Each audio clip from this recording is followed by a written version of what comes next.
Dear मित्रों, आप सभी को रक्षाबंधन की ढेर सारी शुभकामनाएं।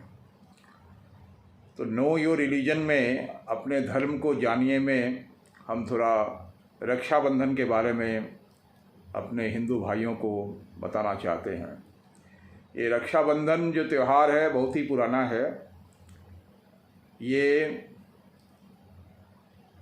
52 अवतार जो हुआ था भगवान विष्णु का, राजा बलि के समय से इसका प्रचलन हुआ। जैसा कि आपने देखा होगा बहुत सारे सीरियल में, और अभी जो शिव शक्ति सीरियल चल रहा है टीवी में कलर्स पर, उसमें भी दिखाया गया है कि कैसे इस ब्रह्मांड को बचाने के लिए भगवान नारायण ने 52 अवतार लिया। 52 मतलब होता है 52 ब्राह्मण का अवतार लिया, और बलि से दान में, क्योंकि बलि महाराजा बलि जो थे उन्होंने राजस्व योग करने के लिए किया, और उसमें दान देना पड़ता है। आपके दरबार से कोई खाली हाथ नहीं जाना चाहिए। तो जब दानव का अत्याचार बढ़ रहा था तो देवताओं को दानव से बचाने के लिए भगवान वामन ने, मतलब 52 ब्राह्मण रूप में भगवान विष्णु ने अवतार लिया, और उन्होंने दान में राजा बलि से 3 पग जमीन मांगे थे, जिसमें उन्होंने धरती, पाताल और आकाश तीनों को माप लिया। और जब वो भी कम पड़ गया तो राजा बलि ने अपने सर भगवान विष्णु के, भगवान वामन 52 ब्राह्मण के चरण के नीचे रख दिया कि प्रभु आप जो तीसरा पग है मेरे सर पे रखिए। और जैसे उन्होंने उसके सर पे रखा, जो राजा बलि थे वो पाताल में चले गए। तो उन्होंने भगवान नारायण से वर मांगा। भगवान नारायण प्रसन्न हुए कि चलो बलि राजा, आपने अपने वचन का निर्वहन किया, तो बोलिए आपको हमसे क्या चाहिए।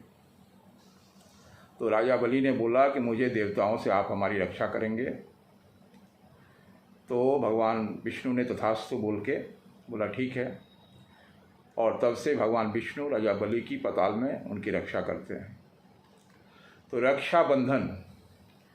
रक्षाबंधन भगवान वामन ने, 52 ब्राह्मण ने राजा बलि के कलाई पे रक्षा सूत बांधकर, जिसको हम लोग मौली भी बोलते हैं, धागा बांधकर वचन दिया था कि मैं आज से आपकी रक्षा करूंगा।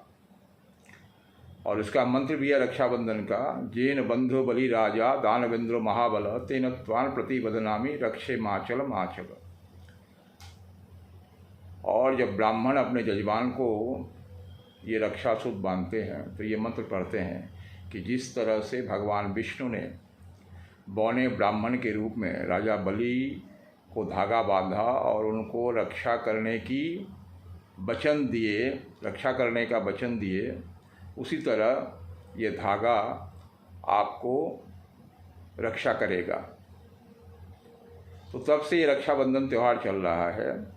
कालांतर में जब अंग्रेज़ों से जो हमारे स्वाधीनता संग्रामी थे लड़ रहे थे, उस समय कवि गुरु रविंद्रनाथ ने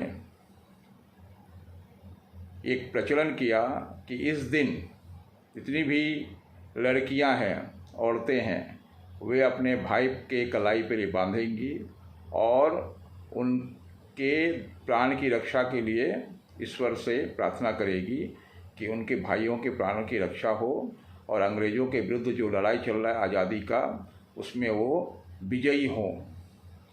उस दिन से ये जो पर्व है वो भाई बहन का शुरू हो गया। तो ये थी इस पे रक्षाबंधन पे जानकारी। बाकी जानकारी आपको और देंगे। तो अपने धर्म को जानिए, अपने धर्म पे गर्व कीजिए।